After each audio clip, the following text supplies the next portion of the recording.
Good morning, good morning. Today at 5 o'clock. Oh, I'm glad I got that reminder. Good morning, and welcome. Welcome to 40 Entrepreneur Drive. My name is Kenya, and we're going to get started right away, like right now.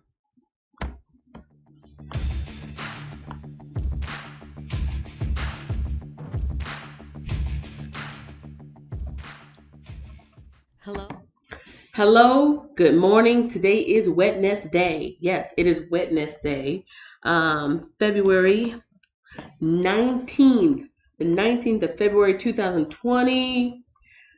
I am going to leave it up to you, the viewer, to share out this stream if you have the means and the desire to do so. But for me, I'm going to jump right into it. We are reading the book of Leviticus, and we're actually going to finish up the book of Leviticus today. Let's see, that will be verses 25, 26, and 27. I'm going to run this on my phone just so I can keep an eye on the chat in one more other area. Other than that, let's get to it, shall we? Like I said, today is Wednesday. I like saying it that way because it helps me remember how to spell it. Today is Wednesday, February 19th, 2020. The early bird for the day is The Wiz says morning. Erica Brene Vlog says good morning. Life of Keith says good morning. And Miss T. Lou, good morning. I got something for you. Hold on one second.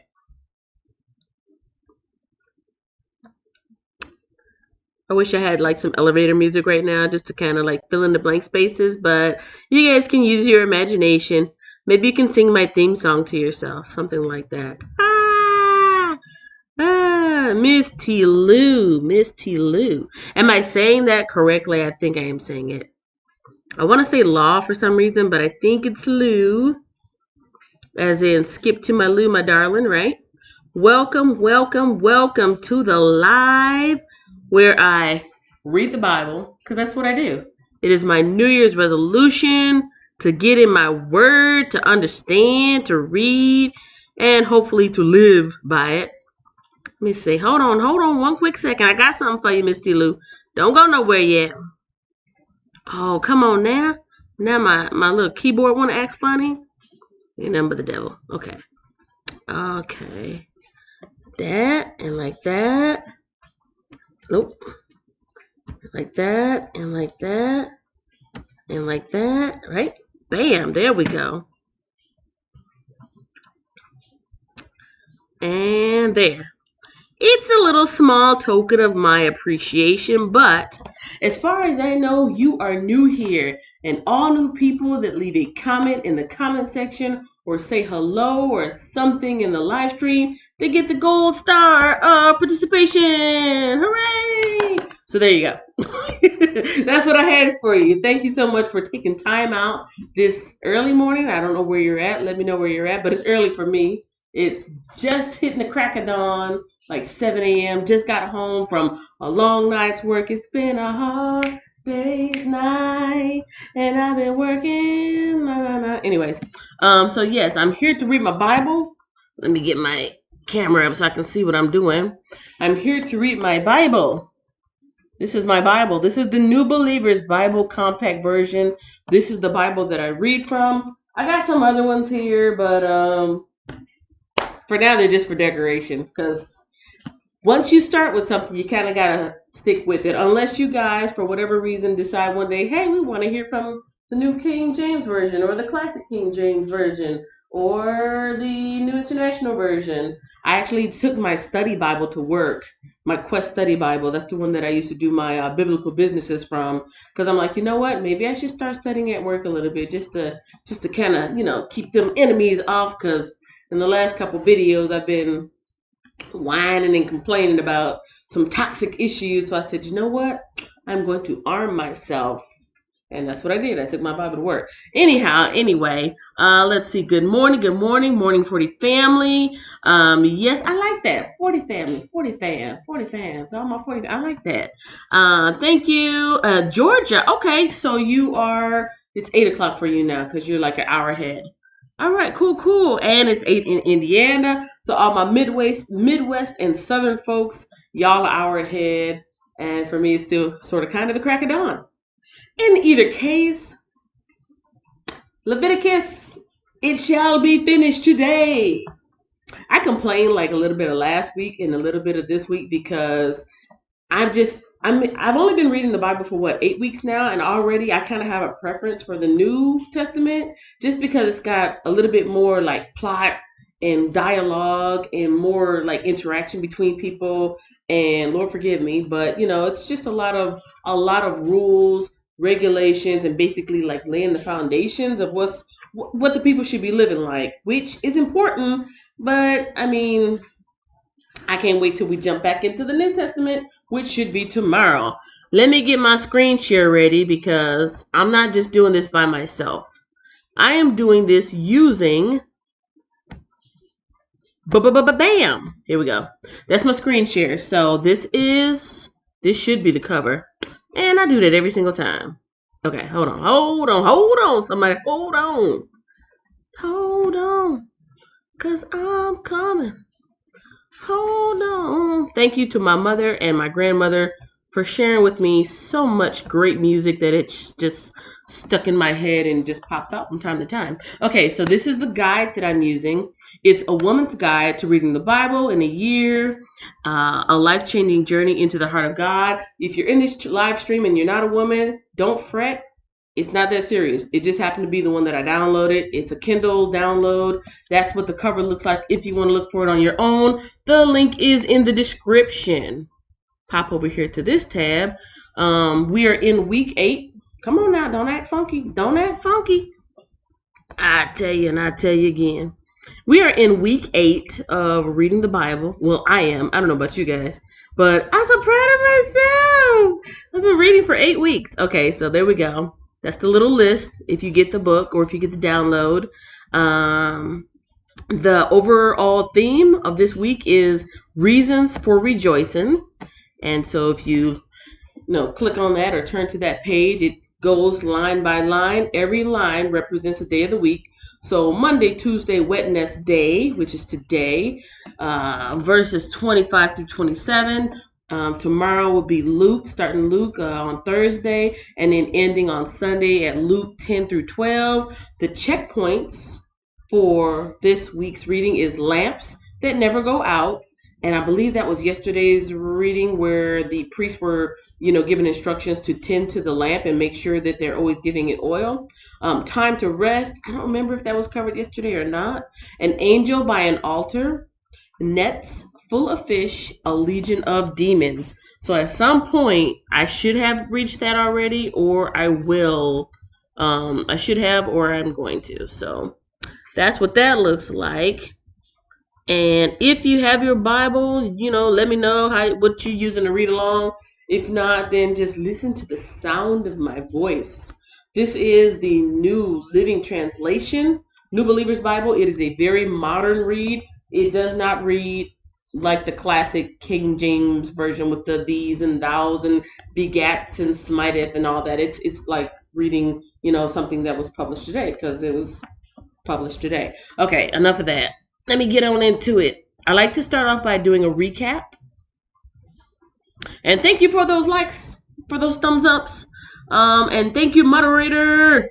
I like to start off with a recap to refresh my memory and also to let folks know who are here for the first time, kind of put things into context. Let's see, what was yesterday? 23, 24, 25? No, 22, 23, 24. Okay. So, yesterday I read from the book of Leviticus, chapter 22. This is the first time it doesn't have a little heading on it. Like all of these usually have like a little heading of what's going on.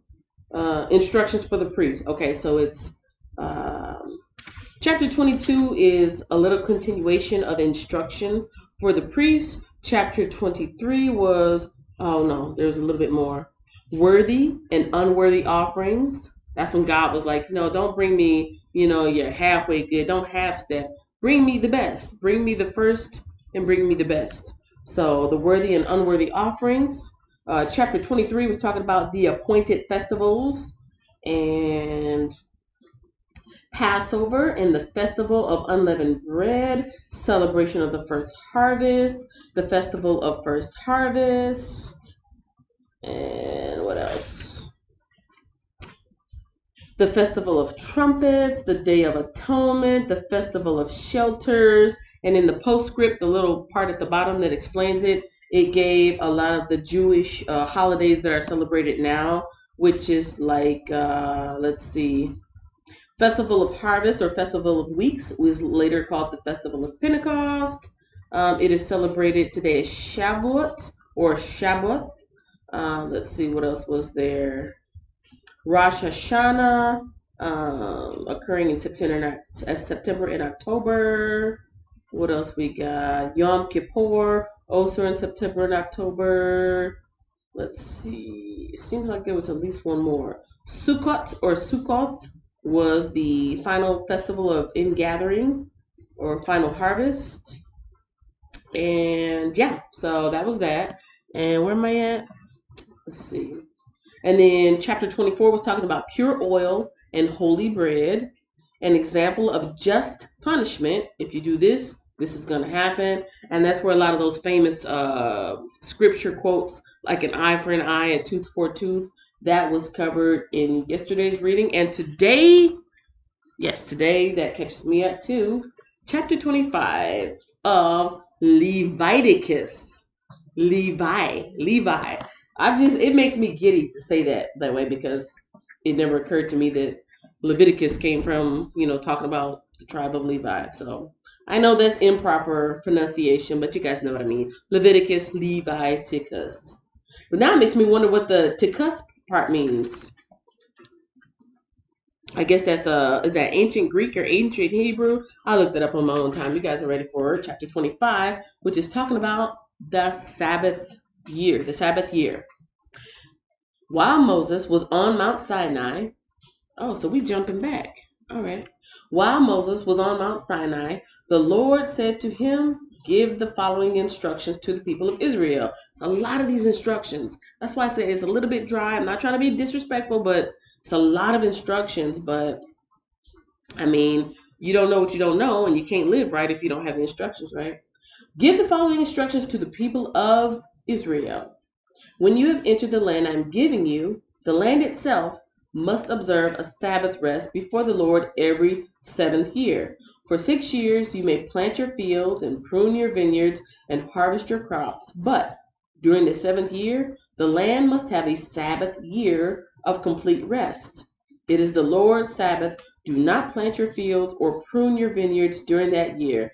And don't store away the crops that grow on their own or gather the grapes from your unpruned vines. You know what this reminds me of, right? When they were wandering in the wilderness 40 days and 40 nights, and they had to depend on the manna falling from the sky. That's what that reminds me of. The land must have a year of complete rest, but you may eat whatever the land produces on its own during its Sabbath. Okay. This applies to you, your male and female servants, your hired workers, and your temporary residents who live with you. Your livestock and the wild animals in your land will also be allowed to eat what the land produces. Now we're going to talk about the year of Jubilee in verse 8. In addition, you must count off 7 Sabbath years, 7 set of 7 years, adding up to 49 years in all. Then, on the Day of Atonement, in the 50th year, blow the ram's horn and the loud and long throughout the land. Set this year apart as holy, a time to proclaim freedom throughout the land for all who live there. It will be a jubilee year for you when each of you may return to the land that you belong to your ancestors and return to your own clan. This 50th year will be a jubilee for you. During that year, you must not plant your fields or store away any of the crops that grow on their own, and don't gather the grapes from your unpruned vines. It will be a jubilee year for you, and you must keep it holy. But you may eat whatever the land produces on its own. In the year of the jubilee, each of you may return to the land that belonged to your ancestors. Do they even remember? Because they were, enslaved in Egypt for a really long time. But I guess, passing down through generation, the kinfolks are going to say, well, this is where we originally came from. So I guess they would know. All right, verse 14. When you make an agreement with your neighbor to buy or sell property, you must not take advantage of each other. When you buy land from your neighbor, the price you pay must be based on the number of years since the last Jubilee. The seller must set the price by taking into account the number of years remaining until the next year of Jubilee. The more years into the next Jubilee, the higher the price. The fewer years, the lower the price. After all, the person selling the land is actually selling you a certain number of harvests. Oh, show your fear of God by not taking advantage of each other. I am the Lord your God. Verse 18. If you want to live securely in the land, follow my decrees and obey my regulations. Then the land will yield large crops, and you will eat your fill and live securely in it. But you might ask, what will we eat during the 7th year, since we're not allowed to plant or harvest crops that year? Be assured that I will send my blessings for you in the 6th year, so the land will produce a crop large enough for 3 years. When you plant your fields in the 8th year, you will still be eating from the large crop of the 6th year. In fact, you will still be eating from that large crop when the new crop is harvested in the 9th year. Doggone it. Let's see, verse 23 talks about redemption of property. Check the chat real quick. My girl Katit, I'm going to say it right one time. I did look it up. Katahdin, Mount Katahdin, in the Appalachian Mountains. I looked it up. Katahdin Cooking Mama's Homestead says, good morning. I'm gonna get it. Redemption of property is in verse 23. The land must never be sold on a permanent basis, for the land belongs to me. You are only foreigners and tenant farmers working for me. Ooh. With every purchase of land, you must grant the seller the right to buy it back. If one of your fellow Israelites falls into poverty and is forced to sell some family land, then a close relative should buy it back for him. If there is no close relative to buy the land, but the person who sold it gets enough money to buy it back, he then has the right to redeem it from the one who bought it. The price of the land will be discounted according to the number of years into the next year of Jubilee. In this way, the original owner can then return to the land. But if the original owner cannot afford to buy back the land, it will remain with the new owner until the next year of Jubilee. In the Jubilee year, the land must be returned to the original owners so they can return to their family land. Now let me make sure I'm understanding this. Jubilee is the 7th year, right? Is it the 7th? The Day of Atonement is the 50th year. Okay. Count off 7 Sabbath years, adding up to 49 in all. Then on the Day of Atonement, blow the ram's horn. So is it every 50 years? Or is it every 7 years? Set this year apart as holy, a time to proclaim freedom throughout the land. It will be a Jubilee year. I think it's in that 50th year. Because it's going by sets of 7 sets of 7 years, adding up to 49 on the Day of Atonement, which is the 50th year. That is the Jubilee year. Man, so they got to hold your property for 50 years. It's a lifetime. If you have children, then I guess it will go back to them. Maybe you can still retire on it in your old age, because these people still did kind of live somewhat old back in this time. Not as much as like when we were reading in Genesis, but they were still living somewhat longer lifespans than we do now. Verse 29. Anyone who sells a house inside a walled town has the right to buy it back for a full year after its sale. During that year, the seller retains the right to buy it back. But if it is not bought back within a year, the sale of the house within the walled town cannot be reversed. It will become the permanent property of the buyer. It will not be returned to the original owner in the year of Jubilee. But a house in a village, a settlement without fortified walls, will be treated like property in the countryside. Such a house may be bought back at any time, and it must be returned to the original owner in the year of Jubilee. The Levites always have the right to buy back a house they have sold within the towns allotted to them, and any property that is sold by the Levites, all houses within the Levitical towns, must be returned to the year must be returned in the year of Jubilee. After all, the houses in the towns reserved for the Levites are the only property they own in Israel.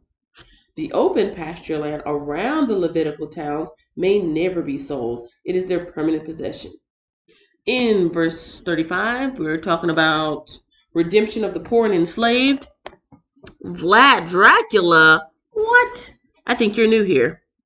How's it going, Vlad Dracula? Where are you coming from, and how in the world did you find me? Because you're new here, right? I think you're new here. All new people get one special thing at least once. Can you guess what it is?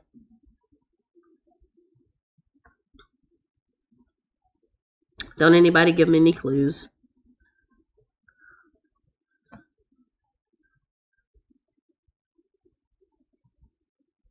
It's a star! Gold star participation. I know it's cheesy, but I like it.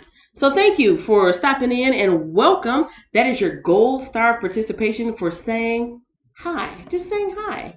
I mean, you could have been chilling in the background and, just trolling, but that's okay. That's okay.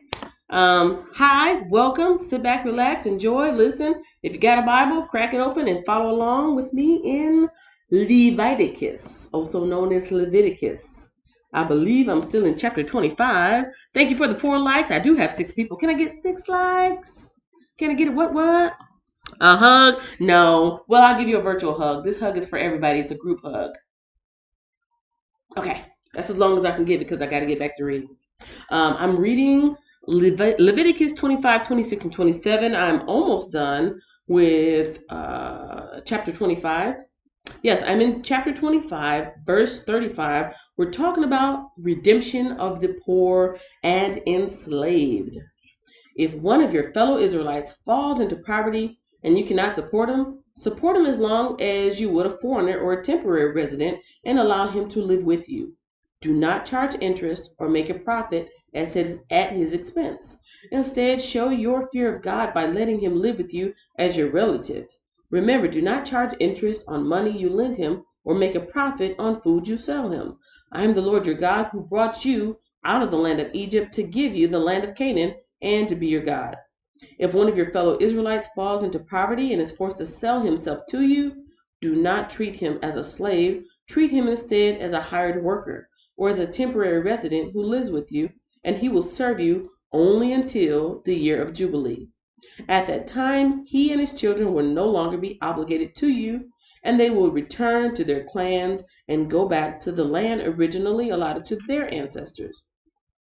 The people of Israel are my servants, whom I bought out of the land of Egypt, so they must never be sold as slaves. Show your fear of God by not treating them harshly. However, you may purchase male and female slaves from among the nations around you. You may also purchase the children of temporary residents who live among you, including those who have been born in your land. You may treat them as your property, passing them on to your children as a permanent inheritance. You may treat them as slaves, but you must never treat your fellow Israelites this way. Suppose a foreigner or temporary resident becomes rich while living among you. If any of your fellow Israelites fall into poverty and are forced to sell themselves to such a foreigner or to a member of his family, they still retain the right to be bought back, even after they have been purchased. They may be bought back by a brother, an uncle, or a cousin. In fact, anyone from the extended family may buy them back. They may also redeem themselves if they have prospered. They will negotiate the price of their freedom with the person who bought them. The price will be based on the number of years from the time they were sold until the next year of Jubilee, whatever it would cost to hire a worker for that period of time. If many years still remain until the Jubilee, they will repay the proper proportion of what they received when they sold themselves. If only a few years remain until the year of Jubilee, they will pay a small amount for their redemption. The foreigner must treat them as workers hired on a yearly basis. You must not allow a foreigner to treat any of your fellow Israelites harshly. If any Israelites have not been bought back by the time of the year of Jubilee arrives, they and their children must be set free at that time. For the people of Israel belong to me. They are my servants, whom I bought out of the land of Egypt. I am the Lord your God. Chapter 6 talks about blessings for obedience. Do not make idols or set up carved images or sacred pillars or sculptured stones in your land so that you may worship them. I am the Lord your God. You must keep the Sabbath days of rest and show reverence for my sanctuary. I am the Lord. If you follow my decrees and are careful to obey my commands, I will send you the seasonal rains. The land will then yield its crops, and the trees of the field will produce their fruits. Your threshing season will overlap with the grape harvest, and your grape harvest will overlap with the season of planting grain. You will eat your fill and live securely in your own land. I will give you peace in the land, and you will be able to sleep with no cause for fear. I will rid the land of wild animals and keep your enemies out of your land. In fact, you will chase down your enemies and slaughter them with your swords. 5 of you will chase 100, and 100 of you will chase 10,000. All your enemies will fall beneath your sword.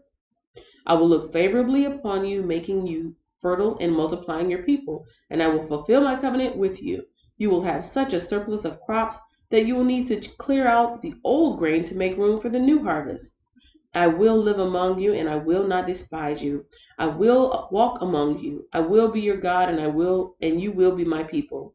I am the Lord your God who brought you out of the land of Egypt so you would no longer be their slaves. I broke the yoke of slavery from your neck so you can walk with your heads held high. Fun fact, slave and servant in Hebrew is the same word. I like that kind of audience or person in the chat. Please give me insight, give me information. I will be fact checking, but I appreciate that. Thanks for letting me know. Sometimes they do have things like that in the postscript at the bottom, like this is what that meant in Hebrew, or this is what that meant in Greek. But at the time, you beat them to the punchline. All right, now we're talking about punishments for disobedience in 14. Didn't we talk about that? I think we talked about that yesterday. Or is it because these are new instructions? Probably because these are new instructions. Okay, back to chapter 26, verse 14, punishments for disobedience. However, if you do not listen to me or obey all these commands, and if you break my covenant by rejecting my decrees, treating my regulations with contempt, and refusing to obey my commands, I will punish you. I will bring sudden terrors upon you, wasting diseases and burning fevers that will cause your eyes to fail and your life to ebb away. You will plant your crops in vain because your enemies will eat them. I will turn against you and you will be defeated by your enemies. Those who hate you will rule over you and you will run even when no one is chasing you. And if in spite of all of this you still disobey me, I will punish you 7 times over for your sins. I will break your proud spirit by making the skies as unyielding as iron and the earth as hard as bronze. All your work will be for nothing, for your land will yield no crops, and your trees will bear no fruit. If even then you remain hostile toward me and refuse to obey me, I will inflict disaster on you 7 times over for your sins. I will send wild animals that will rob you of your children and destroy your livestock. Your numbers will dwindle and your roads will be deserted.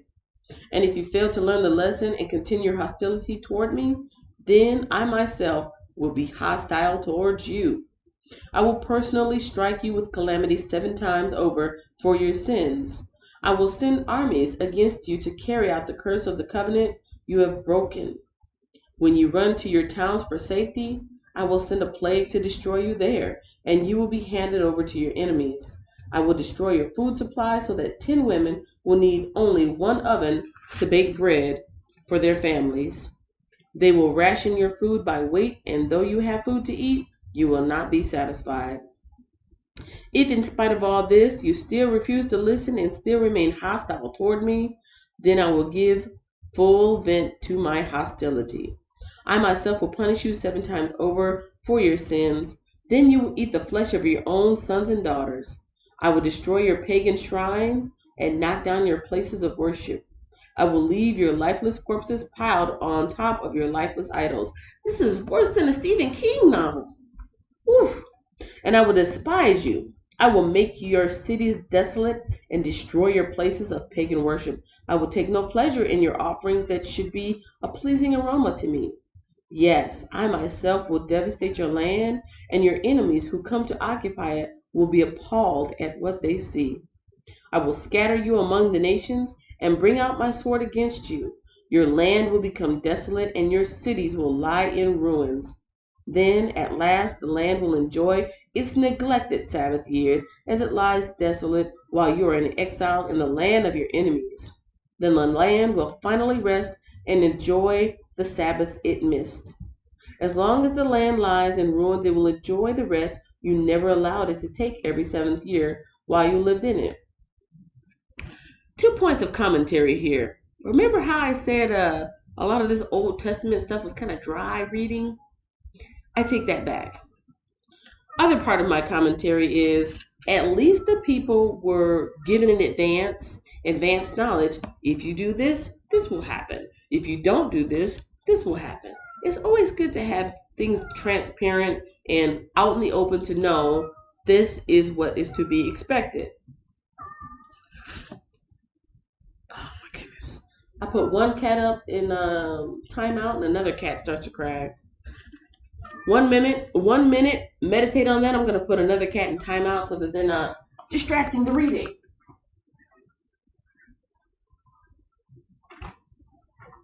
Oh, no, ma'am. No, no, no. You can come chill out in the laundry room until I'm done. All right.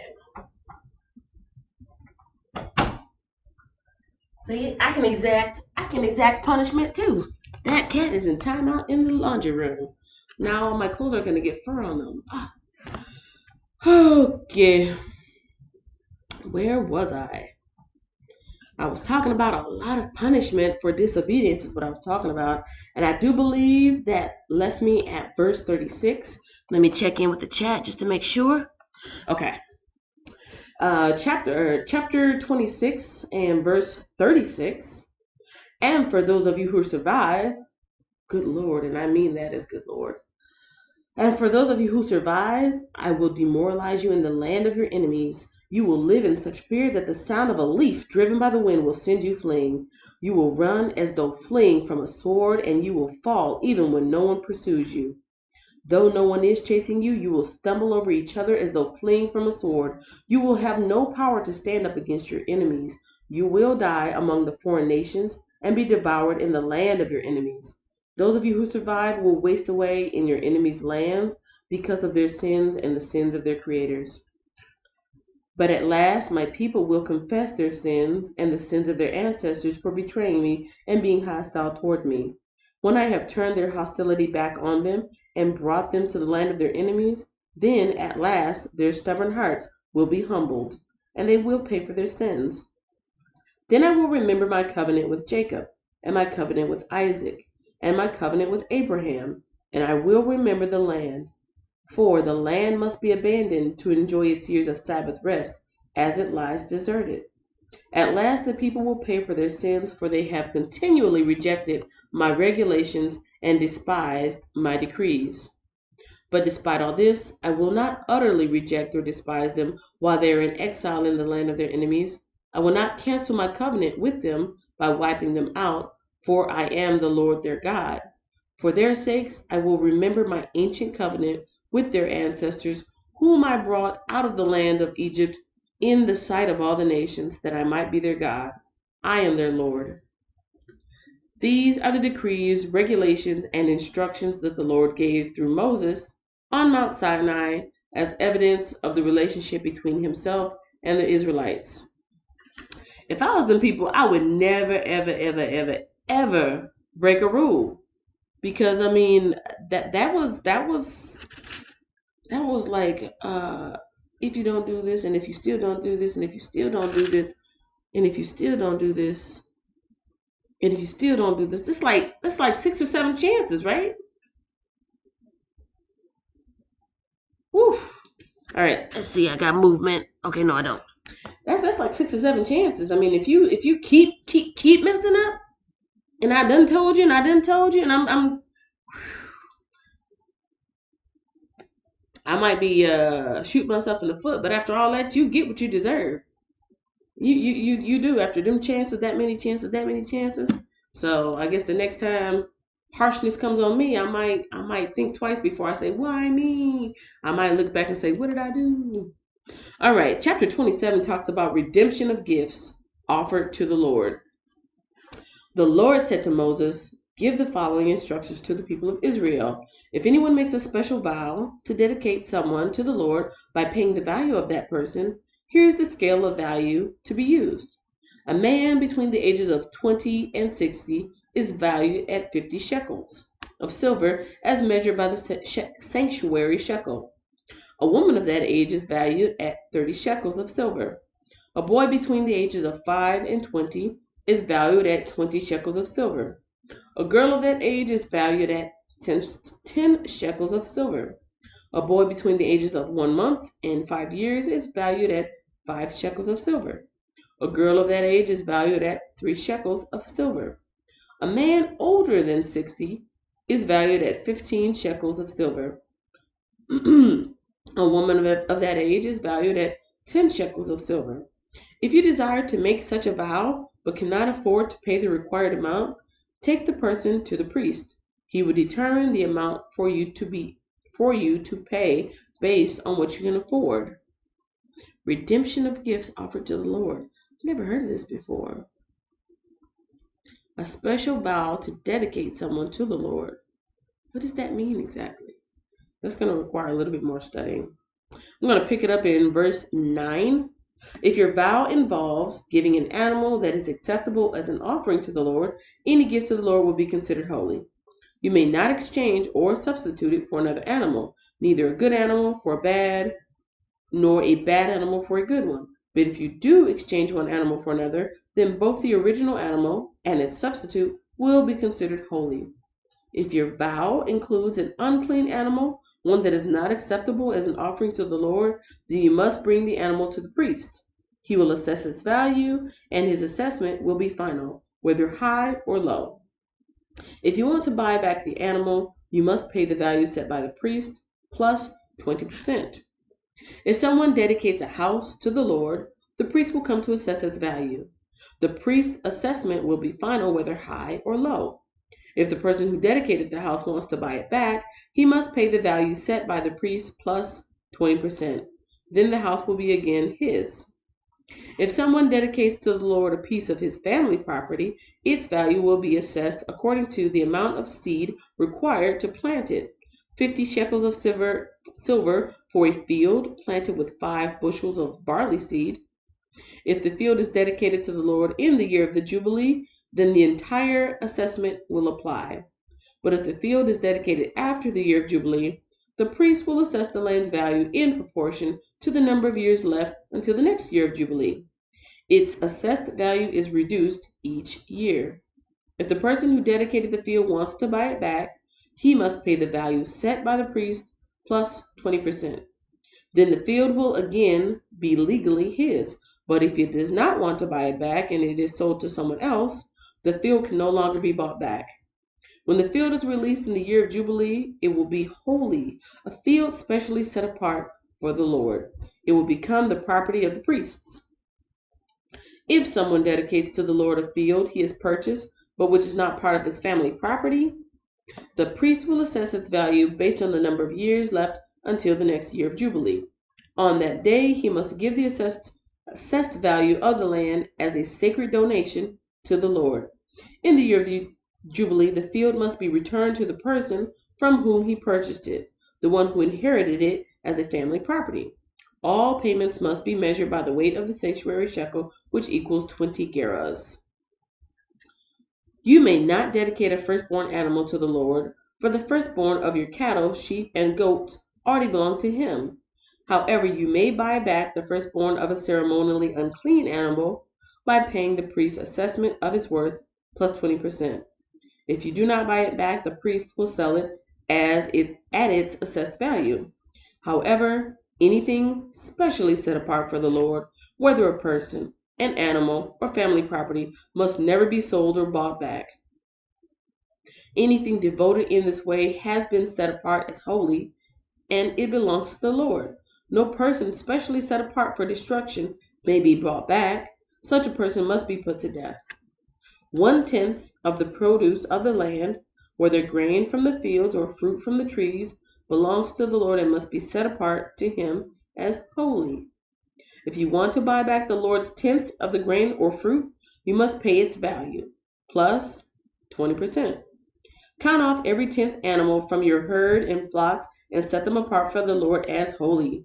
You may not pick and choose between good and bad animals, and you may not substitute one for another. But if you do exchange one animal for another, then both the original animal and its substitute will be considered holy and cannot be bought back. These are the commands that the Lord gave through Moses on Mount Sinai for the Israelites. That concludes the reading of Leviticus. I think I got through this reading without one single nasal clearing. And do you know why? Do you remember yesterday when I was like, next time I'm going to suck on a lemon before I start? Ka-chow! I really did. I had lemons in my kitchen. I just forgot. Next time I'm going to probably make a lemonade, a warm lemon drink. But yeah, break up all that nasal mucus. Can't be on here reading and sniff, sniff, sniff, and sniff, sniff, sniff. The change of the temperature and weather. I got movement in the chat. At least Yahweh didn't send Resheph or Deborah against them. You know what? You're going to make me start keeping a pen and pencil. I had a pen and paper when I had my study Bible, but I took it to work. But I do got pens around here. I gotta write this stuff down. Because that's what I'm here for. I'm here to learn. I'm here to study. I got lots of questions. I don't have answers, but I'll look them up. Like, what were we reading about yesterday? Was it yesterday or the day before? The sacrifices to Molech that were, God really were telling the people, if you even see this, you need to stop these people from doing it. So I looked that up. That was ghastly, gross, disgusting, sad, and disturbing, the whole Molech thing. So let me see. What did you say? Resheph and Dever. And then Katatin says, have a blessed day. Thank you for your reading. May God bless you and keep you. Thank you so much. Thank you, thank you, thank you. I think that's all my commentary and questions for today, other than I had one part, but I should have stopped myself at that moment. Thank you all for who have joined me in the live chat. If you like to just chill in the background, that's cool. As long as you give me a thumbs up. Thumbs up the live. Thumbs up the live. You know why? Because it lets YouTube know what a fine job I'm doing. Okay, shout out to the early bird, the Wiz. Also to Erica Brene Vlogs, Life of Key, Ms. T. Lou. Let's see. Katatin Cooking Mama's Homestead, Vlad Dracula, and yes, I feel like there was somebody else in there. But anybody else who's chilling in the background, thank you for your time. I'll see you tomorrow morning.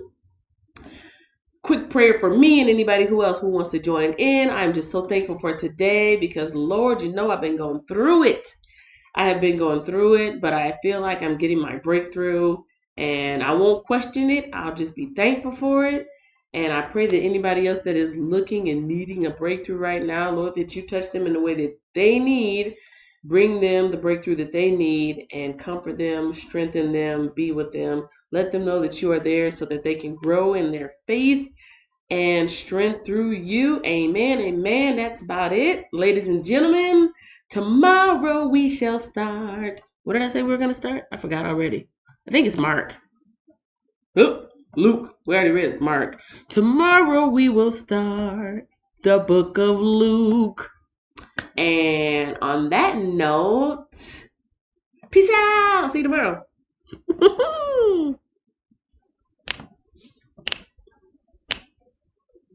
Entrepreneur Drive 40, Entrepreneur Drive.